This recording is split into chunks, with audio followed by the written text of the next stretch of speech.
Là, nous sommes ici sur l'île Gloriette et là-bas, c'est l'île Feydeau. Et ce jour-là, le 16 juillet 1913, le pont qui rejoint les deux rives va s'écrouler.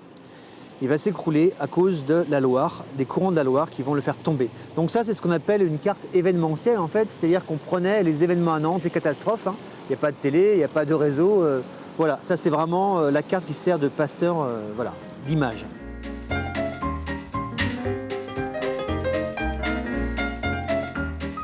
Sur la carte, en fait, on s'aperçoit que le pont s'est écroulé. Les piliers ici sont vraiment tombés dans la Loire. Et que le rail du tramway, c'est le seul qui relie encore l'île Feydeau à l'île Gloriette. Sur la carte, on voit le courant de la Loire, qui est assez puissant. On voit aussi le marché couvert de l'île Feydeau.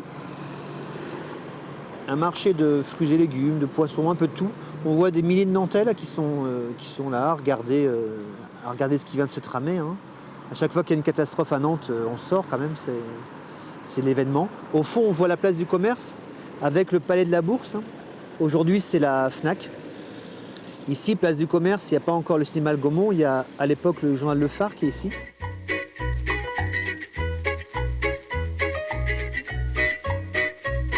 Ce jour-là, il y a un photographe, un reporter, qui travaille pour le journal Le Phare, l'ancêtre de Presse Océan. Il est là, il va réaliser, on va dire, le scoop de sa vie. Il va prendre la photo du pont au moment où il s'écroule. Il s'appelle Victor Girard. Victor Girard, aujourd'hui son petit-fils continue à publier des images sur Twitter. Sa mémoire perdure. Et il y a eu des cartes postales, dont celle-ci par Artaud et Nozay. Ce pont, donc, on va vite le reconstruire. On va appeler ça le pont Henri. C'est un pont qui va être fait par des militaires, un pont métallique. Ça va aller très très vite.